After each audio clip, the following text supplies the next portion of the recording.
아주 작을 때 두꺼워요. 네.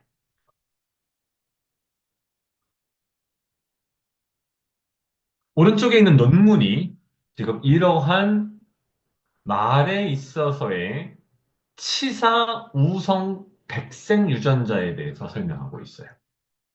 물론 말에 있어서 백색 색상을 만들어내는 유전자는 요즘은 훨씬 더 많아서 그 안에 그런 것도 있고 그렇지 않은 것도 있어요. 그래서 W1부터 W12까지 있는 걸로 제가 기억을 하는데 이랬건 저랬건 백색은 문제가 된다. 동형접합인 경우에. 다시 말하면 백색인 수컷과 백색인 암컷. 참고로 알비노는 아니에요. 눈은 검어요. 백색인 수컷과 백색인 암컷이 교배하면 그 백색인 수컷과 백색인 암컷은 어떻게 돼 있습니까? 전부 다 우성 백색 유전자를 하나씩만 갖고 있어요. 왜? 두 개 다 가지고 있으면은 어미의 자궁 속에서 죽어서 흡수돼 버렸으니까. 태어나서 돌아다니는 모든 백색 말은 다 우성 백색 유전자를 하나만 가지고 있어요. 그럼 그런 개체들이 교배하면 어떻게 돼요? 지난 시간에 배운 것처럼 대림 유전자에 하나는 라지 W고 하나는 스몰 W. 하나는 라지 W, 하나는 스몰 W. 암수가 각각 만나서 네 개의 칸에 라지 W, 라지 W와 스몰 W, 라지 W, 스몰 W, 라지 스몰 W, 스몰 W. 여기는, 네, 그렇고, 마지막에 뭐가 나와요? 스몰 W, 스몰 W가 나오겠죠. 그럼 스몰 W, 스몰 W는 뭐예요? 백색이 아니에요. 라지 W, 스몰 W와 라지 W, 스몰 W는 어떻습니까? 백색이에요. 그럼 백색이 아닌 것이 25% 나오고, 백색인 것이 25, 25 해서 50%가 나왔어요. 마지막에 하나가 문제인데, 라지 W, 라지 W인 동형적합 개체, 즉 호모지거신 라지 W 개체는 어떻게 됩니까? 치사 유전자이기 때문에 뱃속에서 죽어버려요. 그럼 이제 말을 기르는 마주의 입장에서, 말 브리더 입장에서 어떤 문제가 발생합니까? 말은 1년에 기껏해야 한 번 번식한단 말이에요. 임신 기간이 280일인가로 제가 기억을 하는데 대충 정확하진 않지만 사람하고 거의 비슷해요. 그러면 백색 개체와 백색 개체를 교배하면 네 번에 한 번은 새끼가 안 나온다는 얘기가 되는 거예요. 브리더 입장에서는 치명적이죠. 말 얘기를 왜 합니까? 저희는 고양이 브리더 또는 개 브리더인데. 고양이 경우는 여러분들이 잘 알고 계신 유명한 치사 우성 유전자 또는 우성 치사 유전자가 있죠. 뭡니까? 바로 먼치킨이라고 하는 품종입니다. 참고로 먼치킨은 그냥 이건 TMI, too much information이지만 제가 2009년 초에 국내에 최초로 등록되어 있는 품종 개체 또는 혈통 등록 개체를 국내에 도입한 바 있습니다. 말씀 한번 드렸었습니다. 이런 보시면 닥스훈트랑 비슷해요. 나머지 거의 모든 부분 똑같은데 앞다리, 뒷다리가 정상적인 개체에 비해 절반 이하로 짧아요. 그런데 이 먼치킨이라고 하는 것은 사람의 경우도 발생해요. 뭐죠? 드월피즘, 난쟁이죠. 네. 키가 작은 사람들이 바로 이 먼치킨과 동일한 유전자를 가지고 있어요. 영어로는 앙콘드로플라시아라는 복잡한, 사실은 영어라기보다는 라틴어고요. 한국어로 굳이 번역하다면 연골 무형성증 또는 연골 이형성증이라고 불러요. 이 유전은 많은 사지 동물에서 실제로 발생하는데요. 2만 5천 분의 1의 확률로 발생해요. 돌연변이에요, 일종의. 보통 FGFR3라고 하는 유전자의 특정한 염색체의 특정한 위치에 있는 유전자의 단백질이 하나가 바뀌어 있어요. 총 수백 개의 단백질 서열이 쫙 어떤 코딩이 되는데 그 중에 하나가 글리신이어야 되는, 글리신이라고 하는 것이어야 되는데 아르기닌으로 잘못 코딩이 돼요. 그럼 어떻게 됩니까? 다리가 정상적인 길이까지 자라지 않게 돼요. 닥스훈트하고 실질적으로 같다고 보셔도 무리가 없고요. 그런 상황에서 예를 들어서 먼치킨인 수컷과 먼치킨인 암컷, 즉 다리가 보시는 것처럼 짧은 수컷과 다리가 짧은 암컷이 교배하게 되면 이들이 시사 유전이기 때문에 현재 다리가 짧아서 살아서 돌아다니는 암컷과 수컷 먼치킨은 다 뭡니까? 동형접합이 아니고 이형접합이에요. 지금 여기 대문자로 시작하는 large mk와 소문자로 시작하는 small mk가 있는데 먼치킨의 약자입니다. 그러면 요거는 뭡니까? 먼치킨, 즉 연골 무형성증을 유발하는 돌연변 유전자인데 우성이에요. 네, 그리고 그 반대편에 있는 대린 유전자는 이형 접합, 즉 헤테로지고스로 또는 헤테로자이고시라고도 발음합니다. 그래서 얘는 먼치킨을 유발하지 않는 정상 유전자예요. 네, 또는 야생형 유전자라고 불러요. 좀 더 적확한 표현은 야생형 유전자, 이건 돌연변 유전자예요. 아무것도 똑같아요. 이렇게 해서 교배하면 어떻게 됩니까? 큐네스커를 만들어 보면 라지 MK, 라지 MK를 가진 동형접합인 개체가 4분의 1의 확률로 나오고요.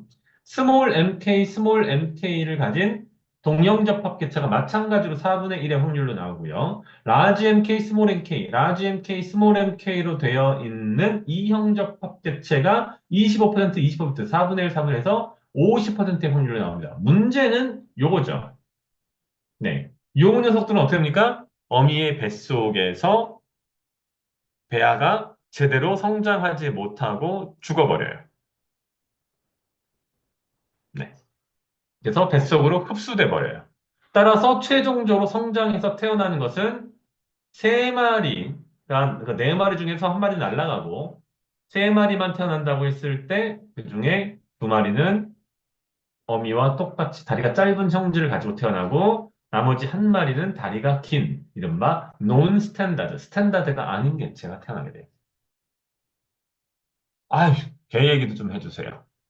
개에서 가장 대표적인 우성 치사 유전은 모릅니까? 크레스티드라고 통상 부리우는 뭐 털 없는 개의 품종들이 있죠. 헤어리스라고도 하죠. 가장 대표적인 게 뭡니까? 차이니즈 크레스티드가 있고요. 국내에서는 거의 찾아보기 힘든 아주 특수한 품종으로 페루비안 잉카라고 하는 품종이 있고요. 그 다음에 멕시코에서 기원한 쇼올로, 이건 쇼올로라고 발음합니다. 스페인어로. 그래서 멕시칸 쇼올로가 있어요. 다 뭡니까? 동일한 유전자에 의해서 만들어져요. 동일한 유전자는 뭐냐? 캐닌 액토더멀 디스플라시아. 디스플라시아는 무엇이 결여되어 있다예요. 저희가 지금 앞쪽에서 보면 여기도 플라시아가 있죠. 네. 응? 무엇이 결여되어 있다. 무엇이 빠져 있다. 뭐 대충 그런 걸로 이해하시면 되고 라틴어에서 액토더멀은 뭡니까? 피부, 피모라는 뜻이 되는 거죠. 뭐예요? 그거는 개에 있어서의 개의 피모 실조증 뭐 또는 무피모증 정도로 번역할 수 있어요. 줄임말로는 CED라고 합니다. 뭐 여러분들이 이 품종을 다루는 브리더가 아니라면 굳이 여기까지 아실 필요는 사실은 없습니다. 개의 경우 요 유전자는 전체 염기서열에서 일부인 FOXY3, FOXI, FOXY3라고 하는 유전자가 있고 그 유전자에 야생의 유전자와 다른 특정한 변이가 존재할 때, 변이가 발생했을 때 발현돼요. 이것도 특정한 비율, 뭐 만 마리 한 마리, 이만 마리 한 마리와 같은 식으로 돌연변이가 일어나고 그 돌연변이를 브리더들이 고정시켜서 이 품종을 만들어낸 겁니다. 이를테면 지금 보시는 것처럼 이 친구는 뭐예요? 영향을 받은 녀석이에요. 이게 다 우성이기 때문에 얘는 그럼 뭐겠어요? 치사 유전자니까 당연히 우성 이형 적합인 거죠. 도미넌트 헤테로지고시예요. 얘는 뭐겠어요? 영향을 받지 않아서 같은 형제예요. 같은 배에서 나온 형제자매인데 이 친구는 털을 그대로 다 가지고 있죠. 그럼 얘는 뭐예요? 네. 열성 호모지거시군요. 즉, 저기, 리세시브 호모지건, 열성 이형, 저기, 죄송합니다. 열성 동형 접합인 거죠.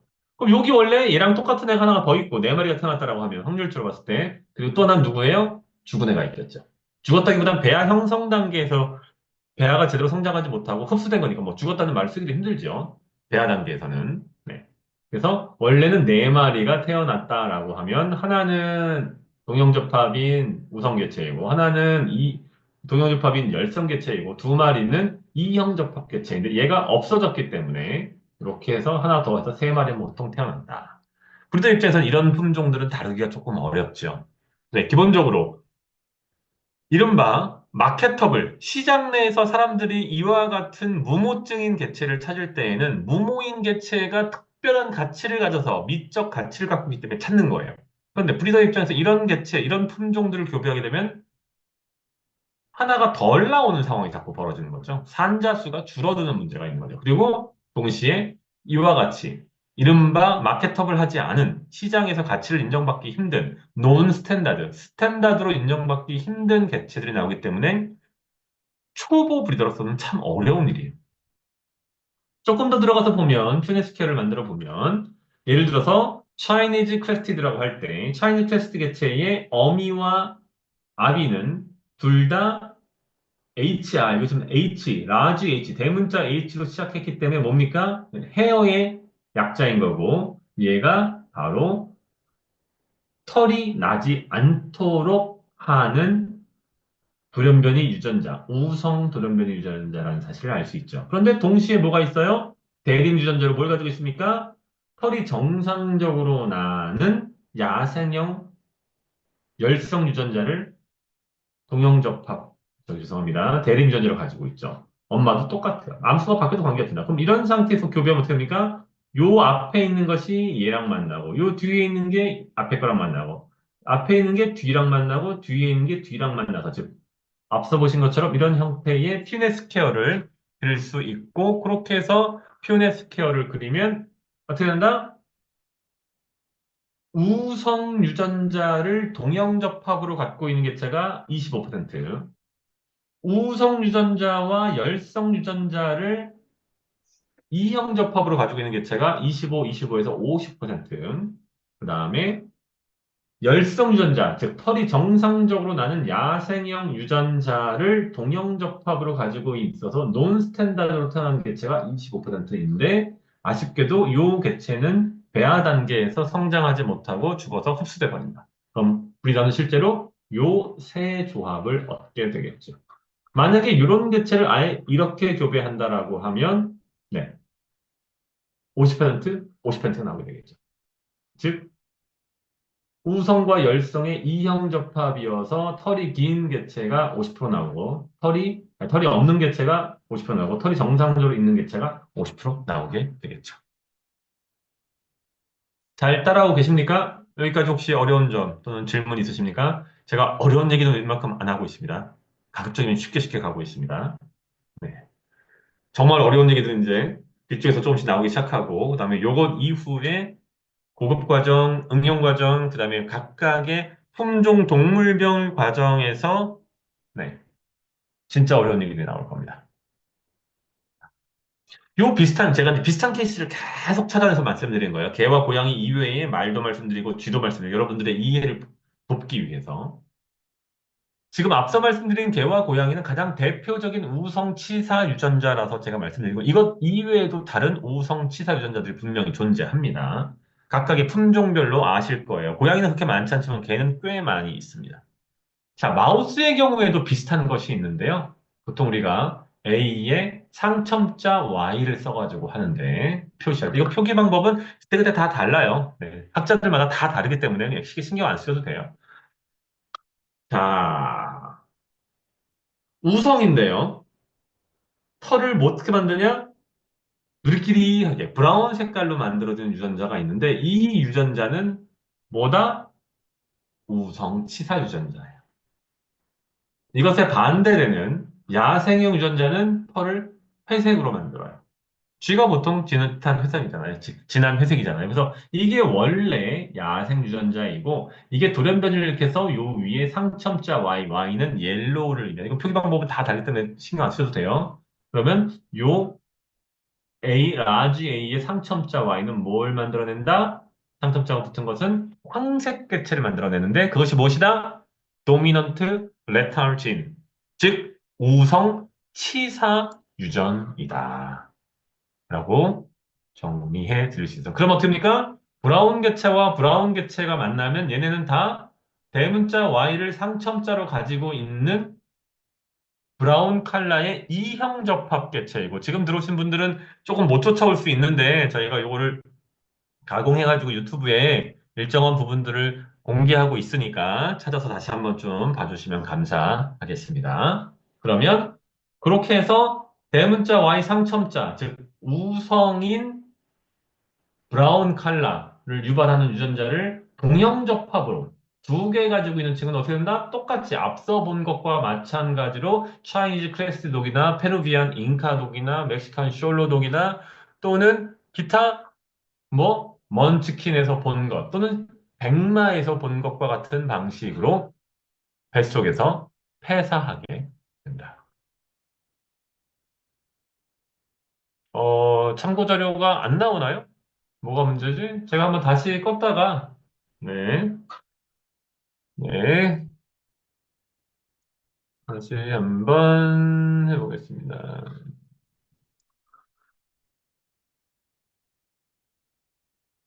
공유를 풀었다가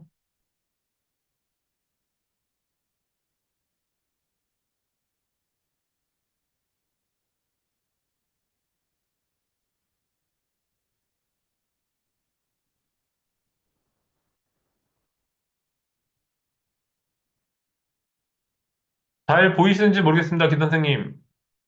네, 잘 보이는지 한번 확인해 주십시오.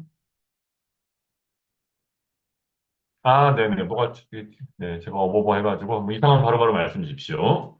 네, 죄송합니다. 자, 그러면 이런 형태의 우성 치사 유전은 왜 발생하는 걸까요? 네. 왜? 우성은 우리가 이제 뭐라고 알고 있어요? 우성은 좋은 거다. 열성은 나쁜 거다라고 알고 있잖아요. 근데 우성인데 왜 죽어? 우성이면 좋은 거잖아요. 제가 전 시간에도 말씀드렸지만 우리가 통상 흔히 일반인들이 뭐라고 얘기해요? 나는 우리 어머니 아버지의 열성 유전자만 받아서 못생겼는데 키도 작고 뚱뚱하고 공부도 못해. 뭐 이런 얘기해요. 또는 쟤는 우성 유전자만 받아가지고 키도 크고 잘생기고 예쁘고 뭐 눈도 쌍꺼풀이고 뭐 이런 얘기들을 해요. 코도 높고. 브리더인 우리는 그런 얘기를 들으면 뭐야 그래야 돼요? 멍충이. 뭐 알고는 하는 소리야? 라고 한마디 해줘야 돼요. 왜 그렇습니까? 우성이라고 하는 것은 좋다, 나쁘다라고 하는 가치 판단이 들어갔다, 안 들어갔다? 안 들어가 있다. 열성이라고 하는 것은 나쁘다라고 하는 가치 판단의 준거를 반영한다? 아니라는 거죠. 우성은 뭐다? 대림 유전자 쌍에서 어머니로부터 한 줄, 아버지부터 한 줄 받아가지고 대림 유전자가 형성이 되는데 염색체가 양쪽에 동일한 것이 있지 않아도, 즉 혼자만 있어도 그 유전자가 드러나면 어떻게 표현되면, 그러니까 표현형이라고 하죠. 표현으로 드러나면 그것이 뭐다? 우성 유전자이다. 그것이 드러나지 않으면 혼자 있어서는 안 되고 둘이 같이 있어요. 똑같은 게 둘이 있어야지만 드러난다. 그 표현형이. 그럼 뭐라 부른다? 열성 유전자라 부른다. 그거를 헷갈리는 순간부터 브리더로서의 기본적인 자질이 없다라고 해도 돼요. 네. 최소한의 기본이 안 돼 있는 거예요. 그러면 우성치사 유전이 왜 이런 문제를 유발하느냐? 그걸 한번 살펴보자는 거죠. 첫 번째, 여러 가지 이유가 있는데요. 제일 먼저 뭐냐 하면 우성치사 유전이 되는 유전자들은 야생형 유전자의 돌연변이인 경우예요. 돌연변이 뭐예요? 야생형 유전자는 야생에서 오랜 세월 동안 큰 문제 없이 해당 종의 특정 개체의 생명 현상을 유지하고 대를 잇는데 무리 없이 작동한다는 사실이 확인된 유전자들이에요. 그런데 이 유전자들이 후대로 내려가는 과정에서 코딩에 문제가 생긴 실수가 발생하는 거예요. 보통은 그 실수를 바로잡는 유전 방식이 어떤 그 유전자의 수정 기제가 따로 존재하는데 그게 제대로 작동을 안 한 거죠. 또는 그걸 놓친 거죠. 이랬건 저랬건. 그래서 유전자는 원래 뭘 해요? 단백질을 코딩하는 역할을 해요. 다시 한번 말하겠습니다. 단백질을 만들어내는 코딩의 역할을 해요. 일종의 시방서예요. 또는 레시피예요. 그래서 유전자에 적혀 있는 대로 특정한 단백질을 특정한 양만큼 만들게 되어 있는데 그 유전자의 코딩이 잘못되면 어떻게 됩니까? 해당 단백질을 못 만들어내거나 해당 단백질을 엉뚱한 방식으로, 엉뚱한 양으로, 엉뚱한 시간에 만들어내는 문제가 생겨요. 그럼 그 단백질 각각은 어떤 역할을 합니까? 생명체가 정상적으로 태어나서 성장하고 후대를 낳고 아프지 않고 살다가 죽는 데에 있어서의 가이드라인 역할을 하는데 그게 정상적으로 움직이지 않으면 어떻게 돼요? 병이 발생하거나 또는 심각한 경우 지금처럼 초기 배아의 발생 단계에서 배아 발생 자체가 멈춰서 생명으로 제대로 독립된 개체를 자라지 못하게 되는 거예요. 이해가 되십니까? 네. 이를테면 A라고 하는 유전자는 알파라고 하는 단백질을 만들어내고 이 단백질은 생명 현상에 있어서 아주 중요한 역할을 해요. 이게 없으면 생명이 정상적으로 움직일 수 없어. 그런데 잘못된 단백질을 만들어내면 이 단백질이 엄한 데 가서 이상한 짓을 하거나 또는 해야 되는 일 자체를 안 하는 거예요. 예를 들어서 산소를 날라야 돼, 이를테면. 근데 산소를 안 날리고 이산탄소를 날린다든지. 네. 심장을 조절해야 되는데 심장이 벌떡벌떡 뛰게 한다든지. 네. 소변을 하루에 1리터만 넣어야 되는데 소변을 하루에 10리터씩 넣어서 몸에 가지고 있는 모든 물을 짜낸다든지. 무식하게 얘기하잖아요. 특정한 생명 기능을 과다하게 발현시키거나 생명 기능을 축소시키거나 또는 아예 발현되지 않거나 또는 잘못된 방식으로 발현되게 합니다. 또는 이것 이외에도 뭐가 있냐? 변이 된 야생 유전자가 아닌 돌연변이 유전자가 생명체에게 독성이 되는 물질을 생산할 수도 있어요. 마비가 오도록 한다든지, 소화 기능을 정상적으로 움직이지 못하게 한다든지, 세포 분열을 갖다가 막는다든지. 또는 뭐가 있어요? 뇌 내에서 어떠한 신경 전달 물질에 의해서 신호들이 주고받아져야 되는데 그 과정을 방해할 수도 있어요. 네. 보통의 경우 지금 나오는 우성 치사 유전들은 대부분 어떻습니까? 생명 발달 초기 단계에 작용해요. 어떤 방식으로 작용하냐? 특정한 조직이 분화되거나 특정한 조직이 형성되는 과정 자체를 막아버려요. 이를테면 심장 근육이 만들어졌는데 심장 근육이 만들어지지 않도록. 또는 대뇌에 뭐 일단 변연계가 성장했는데 그 대뇌 변연계의 성장을 막아버려요. 그럼 어떻게 돼요? 세포 분열이 돼서 장기를 형성해야 되는데 코딩이 잘못돼가지고 세포 분열이 안 되는 거죠. 네. 또는 세포 자살이라는 개념이 있어요. 세포가 특정한 수준까지 성장하고 그 다음에는 죽고 그 자리를 새로운 세포가 대체한다든지 또는 그 세포에 문제가 있을 때 그 세포가 스스로 자멸, 폭발하도록 하는 메커니즘이 있는데 그런 것들을 과도하게 활성화시켜버려요. 그러면 조직이 정상적으로 자랄 수 없겠죠. 또는 만들어진 것들이 유지될 수 없겠죠. 그런 방식으로 해서 우성 치사 유전자가 초기 단계의 배아의 성장, 형성을 억제해서 그 배아가 독립된 개체로 출생하지 못하도록 만듭니다. 최소한 이런 형태의 우성 치사 유전은 기형 유전, 특히 심대한 어떤 그 웰페어에 부정적인 영향을 미치는 것보단 나아요. 태어나서 문제가 발생하는 것보다는 그 안에서 없어지는 것이 나아요. 네. 그래서 기형 유전자보다는 치사 유전자가 특정 생산된 개체의 어떤 후생 복지와 관련하여서는 훨씬 더 우위에 있다. 다만 아예 태어나지 못하도록 만드는 문제가 있다. 라는 것을 기억하시고 저런 품종들, 저런 우성 치사 유전이 관여되어 있는 품종을 다루실 때는 그 품종을 다루는 것을 결정하는 단계부터 아주 심각한 고민이 필요합니다. 왜? 자신이 생산해낼 수 있는 산자의 즉 리터 사이즈 자체가 작기 때문에 제가 똑같은 말씀을 계속 반복드리고 있어요. 왜냐하면 이 안에 매우 다양한 계층의 분들이 들어와 있기 때문에 너무 어렵게 말씀드리면 못 쫓아고 너무 쉽게 말씀드리면 또 그렇고 좀 저도 사실은 어려운 부분이 있어요. 게다가 최소한 이건 이제 기본적으로 처음 나가는 공개된 강의로 나가는 첫 강의고 그래서 조금 쉽게 말씀드린다는 점 양해 부탁드립니다. 요 다음 단계 이게 끝나고 나면 개, 고양이를 별도로 찢어서 나갈 거고 그 다음 단계에는 다시 개, 고양이를 합쳐서 아주 고급 강의가 들어갈 거예요. 내년 한 중하반기에. 그때는 아마 웬만한 분들은 픽 떨어져 나갈 겁니다. 지금 제대로 해놓으셔야 그때까지 갈 수 있습니다. 그래야 탑 브리더가 될 수 있습니다. 자, 열성 유전 제가 지금 배치를 조금 이상하게 해놔가지고 열성 유전 잠깐 빼놓고 공우성과 불완전 우성을 먼저 다루고 열성 우성으로 넘어가도록 하겠습니다. 자, 공우성은 영어로는 코도미넌스라고 하고요. 불완전 우성은 incomplete라고 얘기해요. 또는 incomplete dominance. 자, 공우성과 불완전 우성을 들어보신 적이 분명히 있으실 거고, 잘 알고 계신 분들도 계시겠지만, 전혀 모르시는 분들 또는 까리하게 알고 계신 분들이 있다고 생각해서 제가 상세히 말씀드리겠습니다. 지금 제가 소하고 개의 얘기를 끌고 왔는데요. 흑우가 있어요. 시꺼먼 소가 있어요. 그 다음에 흰 소가 있어요. 근데 검은 소와 흰 소를 교배하면 통상의 경우 어떻게 됩니까? 지금 보시는 것처럼 이른바 이제 홀스타인종처럼 얼룩배기 소가 나와요.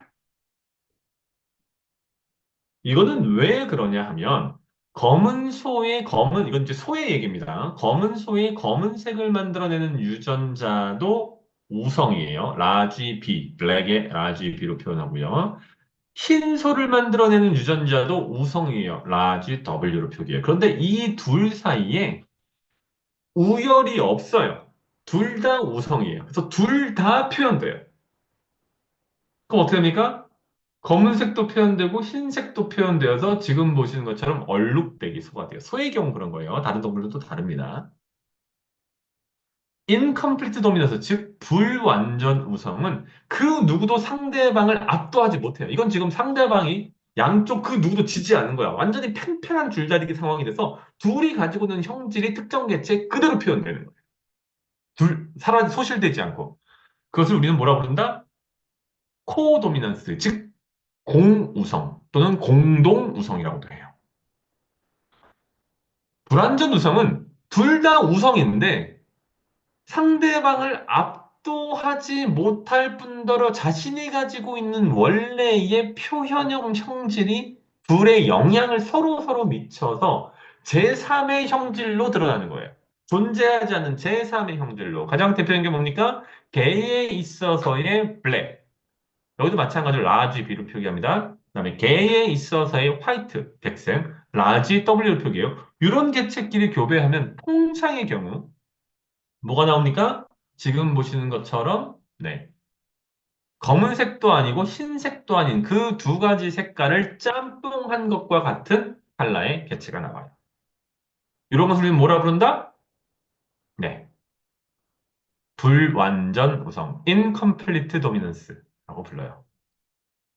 좀 더 들어가 볼게요. 닭에게서도 사실 이런 일들이 벌어져요. 검은색 닭과 흰색 닭을 교배시키면 뭐가 되냐? 네. 검은색과 흰색이 섞여 있는 개체가 나와요. 닭을 가지고 한번 시험해 보십시오. 네. 개의 경우, 네. 브라운 색깔의 개와 흰색의 개를 교배하면 통상의 경우 이것이 우리가 알고 있는 그 유전자가 맞다라고 하면 둘 다 표현되는 이른바 공우성이 발현돼요. 반면에 불완전 우성의 경우는 개의 경우 어떤 경우가 있냐면 브라운 칼라, 갈색 눈과 녹색 눈이 서로 어떤 관계에 있냐? 불완전 우성 관계에 있어요. 서로 상대방을 압도하지 못하고 둘이 희석돼 버려요. 그럼 어떻게 돼요? 브라운 색상의 눈을 갖고 있는 개체와 녹색 색상의 눈을 갖고 있는 개체를 교배하면 뭐가 나옵니까? 네, 헤이즐이라고 통상 얘기하는 연한 갈색 개체가 나와요. 아주 연한. 황금색에 가까운. 사실은 사람도 그래요. 고양이는 그럼, 아니, 왜 맨날 이렇게 얘기만 하냐? 나는 고양이 기르는데, 고양이 기르는데. 고양이의 경우는 가장 대표적인 게 뭐다? 마찬가지로. 네, 검은색과 흰색이에요. 고양이에 있어서 검은색과 흰색은 공우성 관계에 있다. 그래서 검은색 개체와 흰색 개체를 각 동시에 교배하면, 서로에게 교배하면 무엇이 나온다? 보시는 것처럼 검은색과 흰색이 섞여 있는 개체가 기본적으로 나온다. 물론 이 검은색과 흰색 관련해서 할 얘기가 되게 많아요. 고양이의 경우. 그래서 여기서 다 끝낼 수는 없고 그건 고양이만 따로 고양이 브리더들만 따로 진행하는 파트에서 말씀을 드릴 겁니다. 네. 뭐 비슷한 사례들로 뭐 오렌지도 있고요. 그다음에 태비의 경우도 그렇습니다. 고양이 얘기를 조금 더 해보면 계획을 제가 앞에서 좀 많이 했으니까 고양이에 있어서 이제 코도미넌스 말고 공우성 말고 인컴플리트 도미넌스 즉 불완전 우성을 보면 가장 대표적인 것이 뭡니까? 라고 하면 네 검은색 고양이와 흰색 고양이의 특정한 어떤 유전자들이 있어요. 항상 그런 건 아니에요. 특정 유전자에서 블루가 나오는 경우가 있어요. 네. 그럼 이제 검은색을 유발하는 특정 유전자와 흰색을 유발하는 특정 유전자가 교배했을 때 아까 말처럼 얼룩덜룩하게 나오지 않고 블루가 나오는 경우가 있어요. 회색이. 그다음에 꼬리의 길이가 가장 대표적인 불완전 우성이에요. 특정 개체가 긴 꼬리를 가지고 있고 특정 개체가 짧은 꼬리를 갖고 있다라고 하면 네, 각각 다 우성인 거예요. 그런데 긴 꼬리를 갖고 있는 개체하고 짧은 꼬리를 갖고 있는 개체하고 교배하면 뭐가 나와요? 네, 긴 꼬리 또는 짧은 꼬리가 아닌 중간 길이의 꼬리가 나와요. 왜? 그것이 불완전 우성이기 때문에. 질문들 없으십니까? 그러면 제가 앞쪽에 열성 유전자로 들어가도록 하겠습니다. 자, 열성 유전은 항상 어떻다? 나쁜 게 아니다. 다만 혼자 있으면 표현형으로 드러나지 않는 것을 열성 유전이라고 한다. 표현형이 뭐고 유전형이 뭔지는 앞쪽에 터미널로지 시간에 제가 배운 바 있습니다. 그건 제가 따로 다루지 않겠습니다. 좀 찾아보시면 되고요. 어떤 특정 개체가 있는데 컷이 있고 암컷이 있어요. 지금 이제 father가 있고 mother가 있죠. 보통 이제 sire라고 하고 개의 경우는 뭐 them이라고도 쓰고 bitch라고 써놓고 bitch 할 때 그 bitch가 이 bitch입니다. bitch 가 있는데 기본적으로 얘는 뭐예요? 네, 검은색인데 이를테면 검은색이 아닌 다른 유전자를 이형 접합하고 있습니다. 즉 대린 유전자를 가지고 있어요. 그럼 우린 뭐라고 합니까? 표현형은 검은색이고 그 다음에 유전형은 무엇 다른 유전자의 캐리어 무엇을 보인자로 가지고 있다라고 얘기하죠. 그런 두 마리가 교배하면서 계속 똑같은 얘기입니다. 네, 아 바뀌어 있네요. 저 D가 대문자네요. 보통 이걸 앞에다가 쓰는데 이건 빨간색이 표현형이고 즉 우성이고 검은색을 그것에 열성 대린 유전자를 가지고 있는 이형접합 개체끼리 교배하면 총 4마리가 나온다고 했을 때 한 마리 더 썼습니까? 네. 지금 보시는 것처럼 동형접합인 우성개체이고요. 지금 이건 치사교전 끝났습니까? 2마리는 이형접합인 개체가 나오고요. 그 다음에 한 마리는 4분의 1 확률로, 25%의 확률로 어떻습니까? 네. 열성 유전자인 동형접합 개체가 나옵니다. 자, 요거는 다시 말하면 무슨 얘기냐면 우성 유전인 것들은 두 개가 합쳐졌으니까 당연히 발현되고 요 2마리 같은 경우에는 우성 유전자와 우성이 아닌 것이 붙어 있기 때문에 우성 형질만 드러나게 되고 마지막 얘는 우성 유전자가 없는 상태에서 열성만 갖고 있으니까 열성 유전자가 드러나게 되죠. 네. 뭔 말이냐? 우성이라고 하는 것은 혼자만 있어도 표현돼요. 그런데 열성이라고 하는 것은 혼자 있어서는 표현되지 않고 똑같은 게 두 개가 짝으로 있어야지만 표현된다. 그것을 우리 뭐라 그런다? 열성유전이라고 한다. 어렵지 않죠? 그 사이 제가 하나만 다음 장에서 배울 거지만 그 뒤쪽에 나온 거랑 연관된 건데 지금 털 모색의 얘기가 계속 나오고 있어서 아니 그러면 포유동물에서 착색이 어떻게 된 거냐 털의 색깔이 어떻게 만들어지냐라는 거를 잠깐 보자면 간단하게 설명을 드리자면 유전자가 있어요. 이 유전자는 어떤 역할을 해요? 생명체의 세포 내에서 일어나는 모든 생명 현상, 즉 단백질을 만들어내고 단백질을 이동시키고 단백질을 폐기 처분하는 모든 과정을 결정하는, 명령하는 일종의 설계도예요. 그럼 이 설계도에 의해서 우리는 뭘 만들어낼 수 있어요? 프로틴, 즉 특정한 단백질을 만들어낼 수 있어요. 고분자 화합물이에요. 일종의 플라스틱 같은 특정한 역할을 하는. 그리고 이 고분자 화합물, 즉 단백질들이 모여서 그 중에 일부가 모여서 뭘 만들어내요? 색소를 만들어내요. 그리고 그 색소가 피모가 성장할 때 그 피모 안으로 주입이 되어서 특정한 컬러, 즉 코트 컬러를 얻게 되는 거예요. 이런 과정을 통해서 착색이 되기 때문에 요 진, 즉 유전자의 어떤 결함이 있거나 또는 이 유전자의 작용에 변화가 있으면 만들어지는 프로틴의 종류가 달라지는 거예요. 단백질의 종류가 달라지고 그 단백질의 종류가 다르면 어떻게 됩니까?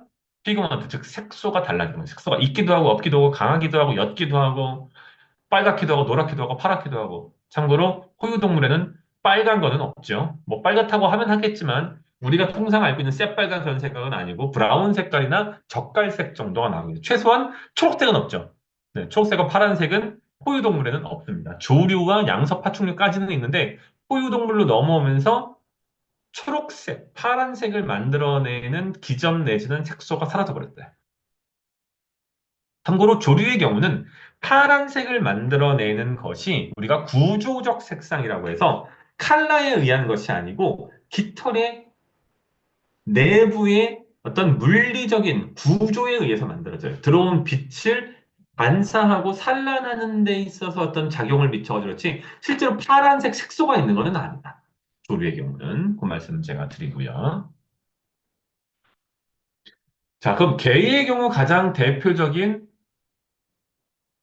열성 유전자는 뭐가 있냐? 라고 하면 브라운 컬러가 있어요. 개의 경우 브라운 컬러가 가장 대표적인 열성 유전이에요. 네.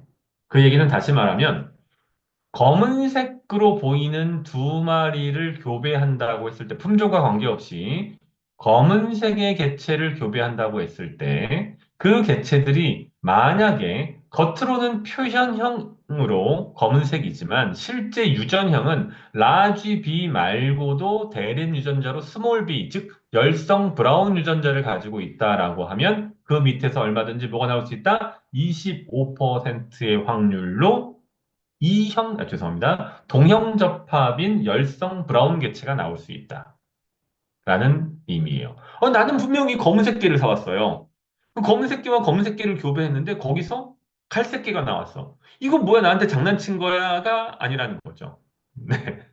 그거는 그 어미들 두 마리가, 네, 한 마리만 그런 것이 아니라 두 마리가 다 그래야 되겠죠. 두 마리 다 검은색 표현형이지만 유전형은 검은색과 브라운 색깔, 즉 우성 검은색과 흑색 블랙과 열성 브라운의 이형 접합 개체였기 때문에 4분의 1의 확률로 열성 동형 접합인 브라운 개체가 나온 겁니다. 아마 이 정도까지는 품종견 브리딩 하신 분들 뭐 충분히 이해하고 있을 것이라고 생각합니다만 그럼에도 불구하고 더불어서 최근에는 뭐가 가능해요? 벌써 한 10년 넘었어요. 개의 경우는 거의 20년이 넘은 걸로 알고 있는데 유전자를 다 알 수 있어요, 이미. 네.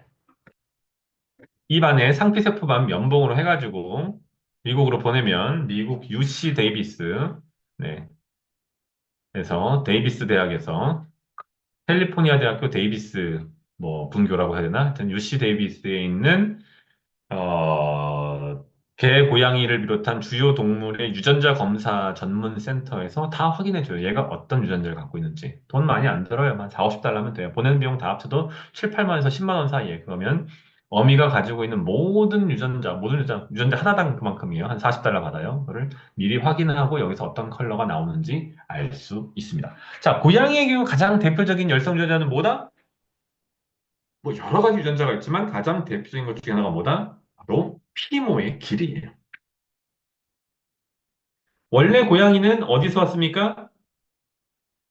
메소포타미아 지역의 퍼타일 크레센트라고 하는 영어로 통상 비옥한 초승달 지역이라고 하는 곳에서 기원했어요. 거기에 있는 펠리스 실베스트리스라고 하는 이른바 야생 고양이, 들고양이의 후예가 우리가 현재 기르고 있는 펠리스 칵투스 또는 펠리스 파밀리아리스라고 하는 도메스티쿠스라고 하는구나. 네. 그런 집고양이에요. 사실 둘 사이 차이는 실질적으로 없어요. 그리고 이 고양이들의 경우 원래는 뭡니까?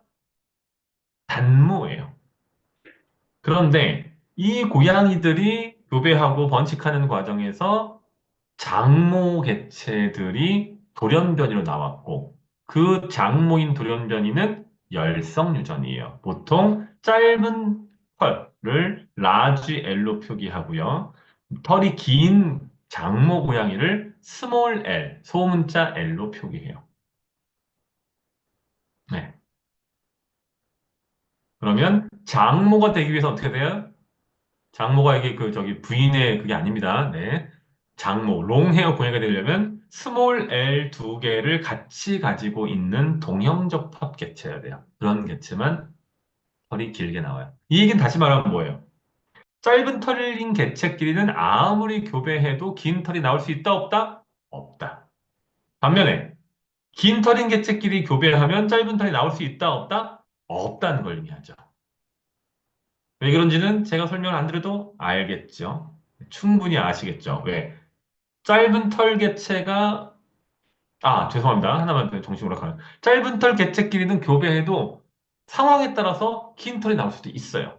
왜? 라지 L이 우성이지만 스몰 L이 거기에 섞여 있는 경우에 겉으로는 표현형이 단모지만 개의 그 개체의 유전형이 장모 유전자, 롱헤어 유전자를 보인자, 캐리어로 가지고 있을 수 있기 때문에. 다만 롱헤어 개체는 표현형과 유전형이 동일해요. 제노타입을 보통 저희가 유전형이라고 하고 페노타입을 표현형이라고 하는데 그 두 가지가 동일해요. 그런 경우에는 어떠하다? 네. 그런 경우에는 그 개체들, 암수 조합에 라지 L 유전자가 단 하나도 존재하지 않아요. 따라서 어떻게 되겠습니까? 절대로 쇼테어가 나올 수 없지요. 다만 지금 제가 드린 말씀들은 다 어떻습니까? 전체적인 유전의 구조를 우성, 치사 유전이죠. 그다음에 공우성 또는 불완전 우성, 더 나아가서 열성이라고 하는 개념을 이해하도록 쉽게 이해하도록 하기 위해서 대표적인 사례만 들었어요. 실제로 들어가면 어떠냐라고 하면, 이건 이제 다른 얘기입니다. 기본적인 강의는 끝났고, 이제 여담입니다. 실제로는 L 하나만 있지 않아요. 이 스몰 L 하나만 있지 않고요. 이 안에 이 스몰 L 유전자를 통제하는 이른바 조절 유전자라고 하는 것들이 있어요. 더불어서 이 스몰 L, 즉 장모 유전자도 L1, L2, L3, L4 이런 식으로 다양한 장모 유전자들이 있어요. 그럼 뭔 얘기냐?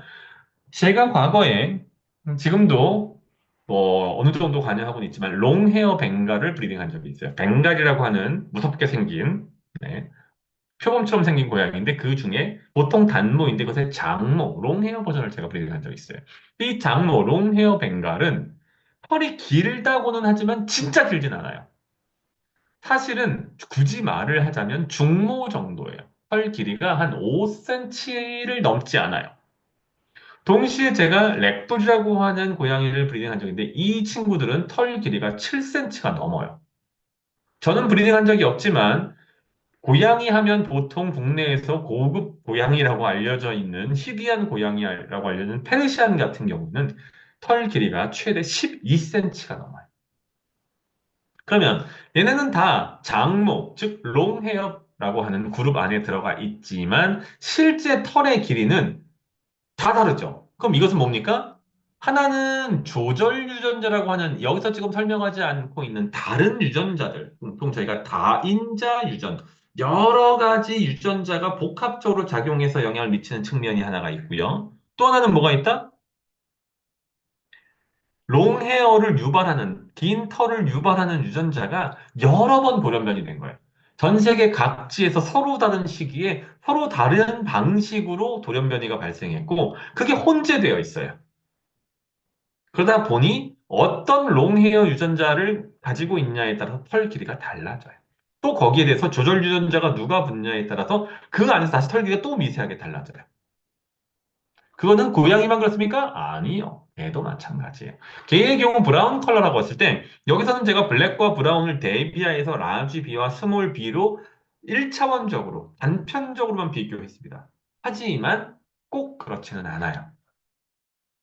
그건 우리가 어떻게 알 수 있냐 하면 실제로 브라운 컬러를 보면 동일한 개체는 좀 아니고 동일한 리터, 동일한 번식 결과물에서 나온 같은 형제자매 간의 브라운에도 컬러의 뎁스, 컬러의 깊이가 달라요.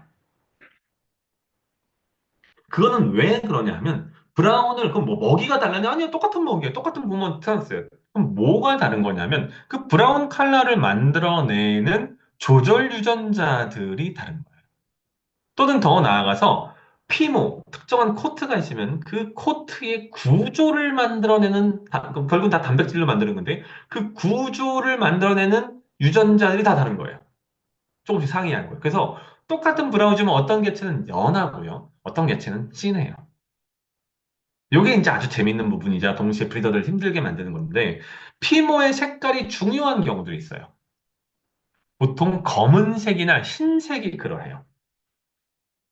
고양이의 경우는 봄베이 같은 게 검으면 검을수록 아주 새까만 고양이를 만들어내는 것이 외적인 측면에서의 중요한 브리더의 목표란 말이에요. 잡털 없이. 그런데 한 배 내에서 나온 개체 사이에 스펙트럼의 차이가 있어요. 네. 아까 제가 말씀드렸던 차이니즈 크레스티 같은 경우에도 똑같아요. 털이 없어야 된다라고 했을 때 그 털이 어디까지 얼만큼 없냐가 되게 중요한 역할을 해요. 그런 것들은 다 뭐다? 단순하게 무모증을 유발하는 라지 HR, 헤어리스 유전자죠. 라지 HR 유전자 하나 말고도 그것 이외에 여기에 영향을 미치는 다양한 조절 유전자들이 있기 때문이다. 그리고 그런 것들은 멘델의 유전 법칙을 정확하게 따르지 않아서 육종할 때 뭘 할 수밖에 없다? 필수적으로 그러한 것들, 특정한 부위에는 털이 있어야 되고 특정 부위에는 털이 없어야 되고 등등등 뭐 이런 것들을 만들어내는 또는 특정한 컬러의 뎁스, 균질성이 중요하더라면 그건 결국 뭐로 들어갈 수밖에 없냐? 인브리딩으로 들어갈 수밖에 없게 돼요. 이게 브리더가 그 영역에서 제대로 활동하는 데 있어서 아주 중요한 포인트이다. 저걸 모르면 계속 우리는 뭐를 하게 돼요? likes to likes라고 보통 얘기하죠. likes가 뭐예요? 뭐뭇을 I like you도 있지만 비슷하게 생겼다는 뜻도 있죠. 그럼 likes to likes는 뭡니까? 비슷한 것을 비슷한 것에게 교배한다는 의미예요. 우린 보통 이걸 뭐라 그래요? 네. 봉사가 장님이 코끼리 더듬기라고 하죠.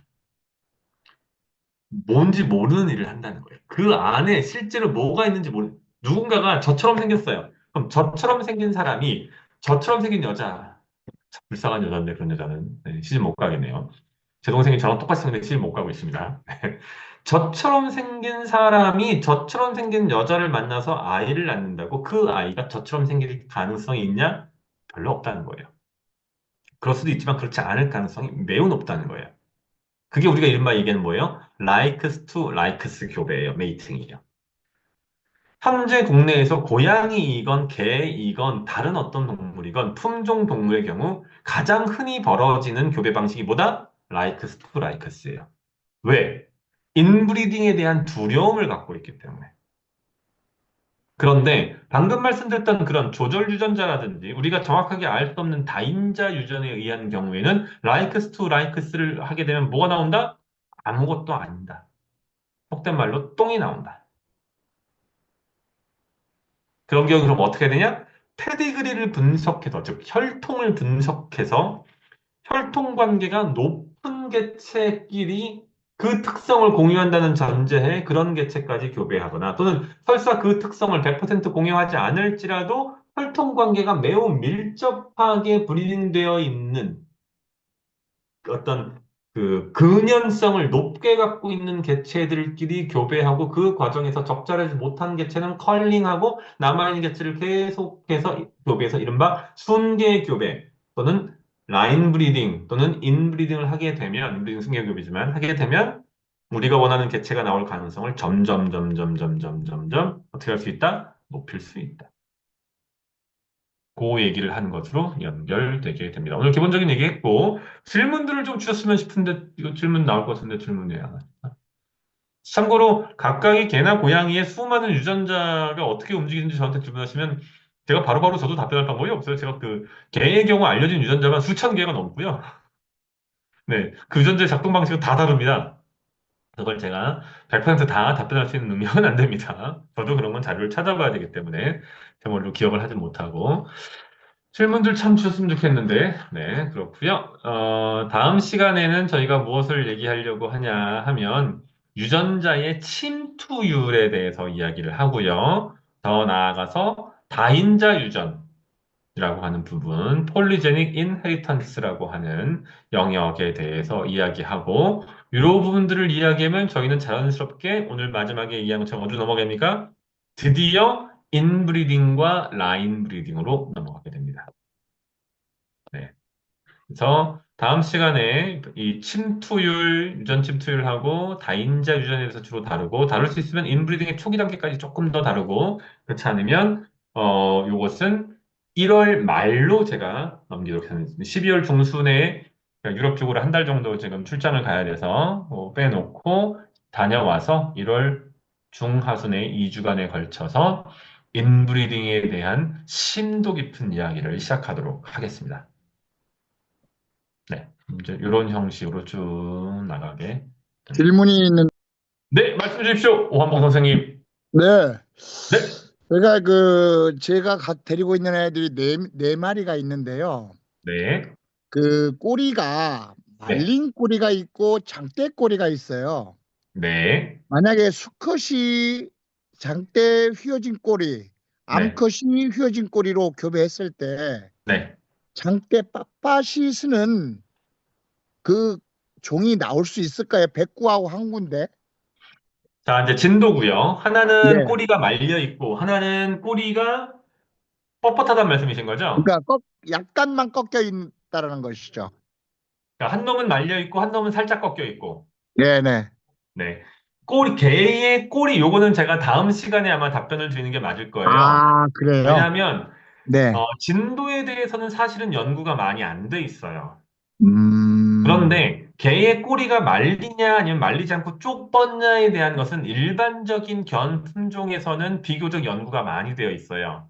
네네네. 일단 제가 진도에서 특별히 어떤 유전자가 있는지를 좀 확인하는 논문을 좀 찾아봐야 돼요. 그 부분은. 좋은 질문 주셨고 제가 음, 적어놓고 꼭 다음에 답변을 드리겠습니다.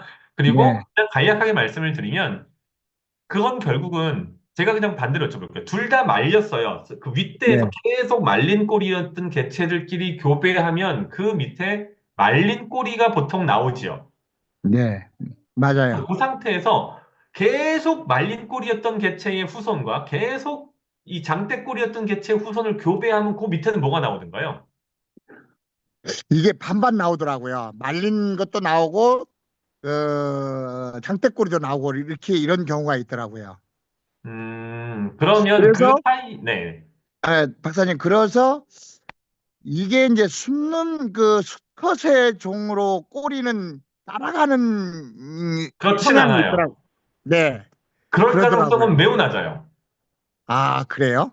네, 그거는 우리가 충분히 개체를 검토할 필요가 있는데, 꼬리의 형태가 지금 이제 말씀하신 것은 유전이라고 합니다. 아직 거기까지 안 갔어요, 저희가. 아, 네네네. 네, 섹스 링크드 인헤리턴스라고 해서 성염색체 위에 그게 붙어 있을 수 있어요. 근데 그럴 가능성은 매우 낮아요. 제가 지금 한번 검색해 보겠습니다, 논문을. 잠깐만 네네. 기다려주세요. 네. 바로 나올 수도 있으니까.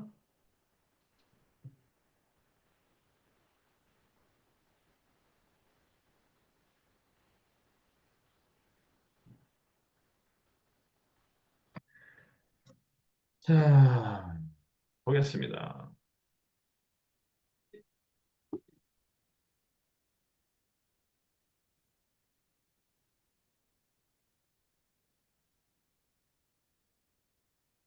우성이에요. 아, 그래요? 말려 있는 게 우성이에요. 아, 이제 오늘 따라 배웠네요. 네. 네, 알겠습니다. 음.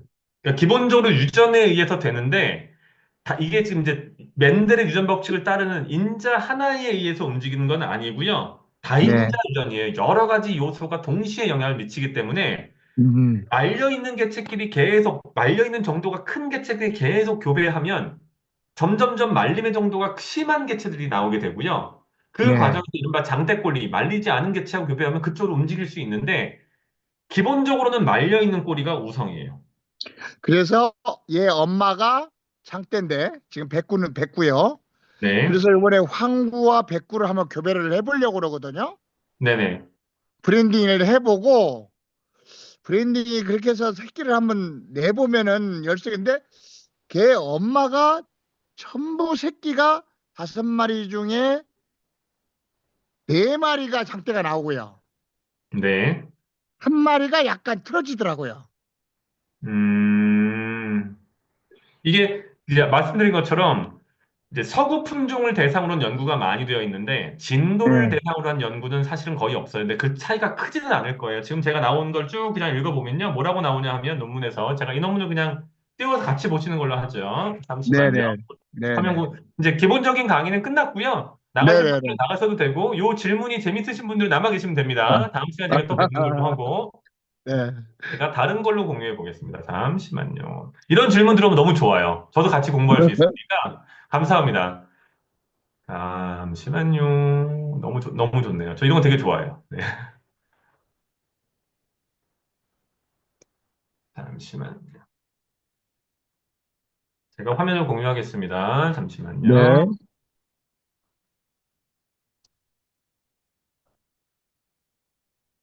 네. 나는 고양인데, 아유, 뭐, 저는 개에 관심 없어요. 뭐, 그러고 나가셔도 됐는데, 이걸 찾아서 같이 연구하는 과정 자체가 다 여러분들에게 도움이 됩니다. 자, 서로 채팅에도, 공부하는 게 좋죠. 예. 네네네. 재미있네요. 아유, 고양이 브리더님이신데도 지금 재밌다고 하셨고, 자, 보겠습니다.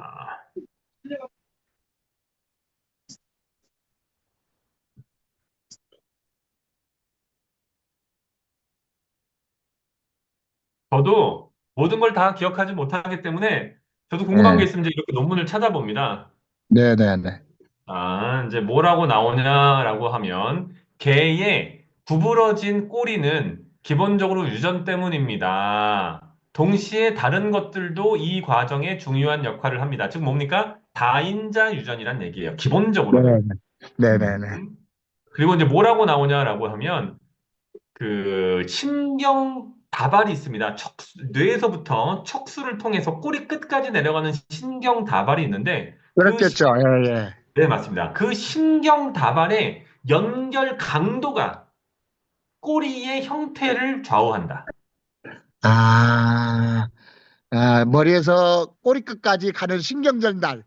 네, 그 신경 다발, 뇌 척수가 있지 않습니까? 그 네네네네네네. 척수가 얼마나 쫄깃하게 연결되어 있느냐에 따라서 그게 아주 네네. 짱짱하게 연결되어 있으면 신경 다발이 꼬리가 말리고요. 거기 이제 콜라겐이 들어간단 말이에요. 네네네. 예? 그러니까 기본적으로 그렇고 그다음에 부가적으로 콜라겐과 같은 다른 요소들이 그곳의 강직도라든지 또는 이 방향성, 뭐라고 합니까? 연결 정도에 영향을 미친다라고 되어 있습니다. 네. 다만 그, 그것이 그래서, 품종별로 조금 차이가 있어요. 네네. 박사님, 그래서 우리가 이제 어려서부터 저는 개를 길러봤기 때문에 예. 이 개 종을 우리가 옛날에는 딱 이 말린 꼬리를 선호했잖아요. 지금 우리 진도에서 비슷한 거죠. 진도는 네네. 장대 꼬리를 좀 선호한단 말이에요.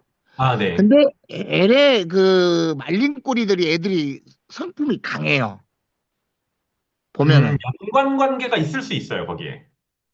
그래요? 그게 이제 우리가 뭐라 그러냐면 링키지라고 해요. 그건 이제 뒤쪽에서 나올 얘기인데 특정한 염색체 내에 이를테면 뭐 개의 염색체가 뭐 몇 개인데 그중에 3번 염색체에 꼬리가 장대로 뻗도록 하는 유전자가 있을 수 있고 그것과 멀지 않은 곳에 성격이 이를테면 뭐 공격적이라든지 또는 뭐 특정한 어떤 그 뭐 방향성을 갖고 있는 것이 멀지 않은 곳에 있으면 얘네가 유전될 때 같이 움직여요. 음, 가능한 얘기. 그건 이제 연구를 해봐야 되지만 가능한 말씀이에요.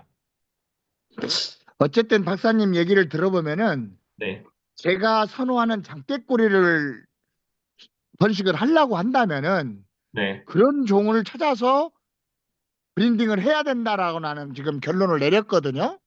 네, 같은 그 혀를 받으려고 한다면은 그 네네, 암컷도 장대꼬리고 수컷도 네, 장대꼬리로 갈 때는 네. 그러면 그 종이 지속적으로 나올 수 있는 확률이 많다는 얘기 점점점 아니에요? 높아지는 거예요. 네네 알겠습니다. 네, 제가 네네네. 잠깐만 그냥 그 말씀은 어차피 인브리딩 쪽에서 이제 계속 말씀을 드릴 건데, 자, 이제 네. 뭐라고 나오냐 그러면 몇몇 개의 품종에 있어서 또는 몇몇 개의 개체군에 있어서 말려 있는 꼬리가 쭉 뻗은 꼬리, 즉 장대 꼬리보다 도미넌트합니다. 도미넌트가 뭡니까? 방금 배웠죠. 네. 우성이에요. 예. 그래서 말려 있는 꼬리끼리 교배하면 장대 꼬리가 뭐 운이 좋으면 4분의 1, 운이 없으면 그보다 훨씬 낮은 확률, 경우에 따라서는 거의 0에 가깝게 나올 수 있어요. 다만 네, 네, 네. 장대 꼬리끼리 교배하면 말린 꼬리가 나올 가능성은 매우 작아요. 왜? 그것은 열성 유전이기 때문에. 장대꼬리라는 것 자체가 말린 꼬리 유전자를 거의 갖고 있지 않다는 것을 의미해요. 다만 이게 음. 100%는 안 움직이는 게 그것 이외의 다른 요소들이 여기에 또 영향을 미쳐요. 그럼 어떻게 해야 돼요? 음. 기본적으로 장대꼬리와 장대꼬리, 나머지 모든 조건이 동일하다는 전제에 장대꼬리와 장대꼬리를 교배하고 동시에 어떻게 됩니까? 그것을 인브리딩을 해줘야 돼요. 그 아, 고기가 철통 내에서 반복적으로 교배를 수컷 하나를 두고 새끼를 교배하고 새끼를 교배하고 새끼를 교배한다든지 하여튼 여러 가지 인브리딩 기법이 있는데 그렇게 해주면 그렇게 해줄수록 점점 장대꼬리 개체가 높은 비율로 그다음에 원하는 수를 네. 쭉 뻗은 개체가 나올 가능성이 높아지게 되는 거예요. 네, 네, 네. 너무 그래서 좋습니다. 우리 진도인들이요, 진도 네, 애견인들이 장대꼬리를 요새 선호를 해요. 그래서 네네네. 앞으로 요런 우리 이게 진도 애견인들이 아마 질문이 제일 많을 것 같아요. 이런, 아, 네네. 예, 예. 그래서 다음번에는 요 정도로 좀 해주시면은 저희들 주위에 있는 내가 지금 경기도 아, 지부장인데요. 네네네. 지부장님. 네네. 그래서 좀 이런 거를 좀 많이 기르는 사육가들이 네네. 좀 많이 들었으면 좋겠거든요. 이런 것을. 많이 좀 소개해 그래서 주십시오. 제가 이거 저기 네네네. 회원가입 신청서 뭐 돈 안 받으니까 진짜 공짜니까 아니야. 그날 소개해주십니다. 내가 뭐 신청서 쓰면서 많이 들어서 알고 있고요. 네네. 어쨌든 감사합니다. 그래서 오늘 이제 좀 맞고 우리 암컷이 지금 상당히 좋아요. 네. 100군데. 네. 그래서 그 약간 꺾여 있는 꼴인데 그러면 장대꼬리 수컷을 찾아서 브리딩 하는 것이 바람직할 것 같다. 이제 기본적으로 그렇게 생각하네요. 그러하고 그 네. 수컷은 가급적이면 혈통 관계가 최소한 어느 정도 있어야 됩니다. 네, 봐야 돼요. 네, 네. 그걸 네. 봐야 돼요. 네, 네. 그러면 알겠습니다. 감사합니다. 답변 듣다니 감사하고 제가 다시 한번 또 연락 올리겠습니다. 내일 정도에. 다음에 네, 다른 네, 분들 네. 질문 있으시면 말씀 감사합니다. 네. 주십시오. 네. 아, 오늘도 재밌습니다. 다른 네. 분들 질문 있으시면 말씀 주시고 혹시 질문이 더 없으시면 네. 제가 한 10초 정도 더 기다려보고 부끄러워서 또 질문 못하신 분 계실 수 있으니까 질문이 없으시면 그럼 오늘은 여기까지. 박사님, 제가 질문 한번 해볼게요. 네네네. 우리 멍멍이 삼촌님. 네, 말씀 예, 주십시오. 이게 이제 선천적인 거에 대해서 이야기를 하셨는데, 꼬리에 대해서 네네. 후천적으로 변화를 할 수 있는지, 꼬리가. 그러니까 아, 리트리버 네, 같은 경우에 당연하죠. 수평 꼬리가 나오잖아요. 근데 네네. 이제 성장 중에 이게 이게 장대 꼬리처럼 꼬리가 설 수 있는지. 말린 개체의 꼬리가 펴질 수 있냐? 아니, 반대로. 펴진 수평한데, 개체의 꼬리가 말릴 수 있냐? 그렇죠. 말릴 수 있냐. 제가 그거는 그것도 예, 마찬가지로 저는 사실 이제 뭐 기본적으로 과학 수의학자니까 논문을 찾아서 보는 게 맞기는 한데요. 예, 지금 그냥 예. 그 질문에서 제가 바로 즉흥적으로 답변을 드리자면 저는 가능한 걸로 보입니다. 예, 뭐 저도 경험을 가지고 말씀드리는 겁니다. 예, 아, 네, 그런 사례가 있군요. 예, 예. 네, 이유는 저는 다른 건 없고 수의학적으로 봤을 때 제가 예, 이해하기로는 아까 이제 나왔던 것들 중에 뭐가 있었냐면 스파인 코드, 즉 척수, 머리부터 두 개부터 시작해가지고 꼬리 끝까지 연결된 척수 신경의 연결의 어떤 그 이 강직도하고 꼬리 부분에 있는 콜라겐 조직의 어떤 구성 그런 것들이 영향을 미친다고 했거든요. 예. 그러면 성장함에 따라서 그런 것들이 강화될 수 있는 거죠. 그 두 가지가 그렇죠. 예. 모두. 네, 예. 그러면 당연히 완전히 컬링까지는 모르겠지만 어느 정도 수준으로 컬링, 즉 말리는 경향성이 나타날 수 있고요. 예. 두 번째는 뭐가 있냐면 이제 후성 유전학. 지금 여기선 다루지 않아요. 그건 이제 고급 과정에서 제가 다루려고 하는 건데 또는 후생 유전학이라고 불리우는 이제 유전학 분야가 있습니다. 그건 뭐냐 하면 유전자를 갖고 그대로 태어난 그러니까 이를테면 그 말린 꼬리 유전자를 갖고 태어나진 않았지만 핵 내에 유전자를 둘러싼 다양한 요소들이 있고 그 요소들이 태어난 이후에 영향을 미치는 경우들이 있어요. 예. 그래서 우리가 통상 알고 있는 DNA에 코딩이 되어 있는 것과 관계없이 부가적으로 그런 일들이 벌어질 수도 있습니다. 과학적으로는 그렇게 알고 있습니다. 그다음에 멍멍이 삼촌님이 그냥 경험을 좀 공유해 주시면 더 좋을 것 같습니다. 어떤 사례가 있으셨는지. 그런 건 이제 골든 리트리버나 진돗개에서도 그런 경험을 하셨다는 분들이 많은데, 아, 이제 네네네. 견사망이 있지 않습니까? 네. 그러면 리트리버나 이런 애들이 꼬리가 털도 풍부하고 꼬리가 길다 보니까 옆 견사에서 강아지들이 무는 경우가 있어요. 음, 그때 얘들이 힘을 주고 든단 말이에요. 네네네. 그때 수평인 꼬리가 위로 이제 조금씩 올라가다 보면 이게 장대 꼬리 비슷하게 올라가 버리는 경향이 있더라고요. 그게 이제 아까 말씀하셨던 이를테면 거기에 근육이나 예, 또는 뭐 예, 콜라겐 조직이나 이런 것들이 특정한 어떤 외력 또는 자신의 어떤 힘이나 훈련에 의해서 예, 강화되고 그것이 결국은 꼬리가 말리는 현상으로 뭐 어떤 특정한 수준까지 이어지지 않나 싶은 생각이 듭니다. 아마 그것도 논문을 찾아보면 나올 거예요. 예, 저도 같은 생각입니다. 네네네. 이를테면 뭐 독테일, 펄업, 애프터버스 뭐 이런 것들이 가능할 거예요. 볼까요? 네. 네네네, 가능합니다. 지금 이제 보시면 예, 유전적으로도 그런 경우가 있어요. 태어날 때 멀쩡했지만 나중에 경우가 있고요. 이건 이제 그 이후에 발생한 어떤 충격 같은 것에 의한 것이고요. 예. 그다음에 네, 가능합니다. 여러 가지 이유에 의해서 네, 컬업이 가능한 것으로 나와 네, 이 있습니다. 부분을 또 진도인들이 많이 궁금해 하시더라고요. 저는 음, 이제 리트리버를 통해서 경험을 했는데 진돗개를 키우시는 분들은 이게 또 하나의 논쟁이 되더라고요. 그래서 아 제가 이거 뭐 대신 논쟁할 것도 질문드려 봤습니다. 없어요. 예. 네, 논문 가지고 얘기하면 됩니다. 예, 여기 지금 보면 뭐라고 나오냐면요. 이제 예, 애견 브리더예요. 여기는 품종견 브리더인데. 예, 자신이 기르는 개들 같은 경우에는 태어날 때는 분명히 완전한 직선 형태의 꼬리로 태어나고요. 하지만 예, 4주가 지나게 되면 점점점 위로 치어 올라오기 시작해서 6주가 넘어가면 완전히 머리 방향으로 앞으로 간다라는 얘기까지 심지어 나옵니다. 예, 성장 단계에서 발생하는 어떤 변화들인데 이것들이 노화라든지 기타 그 추후에도 얼마든지 발생할 수 있지 않을까 싶습니다. 예, 제가 감사합니다. 스스로 네, 이 분야의 전문가는 말하기 힘들지만 네, 답변이 되는지 모르겠습니다. 또 다른 분들 뭐 말씀 주실 거 있으십니까? 고양이 브리더분들 중에서 말씀 주실 거 없으십니까? 궁금하신 거나? 오늘 너무 재밌고 즐겁고, 네, 활기찬 세미나였습니다.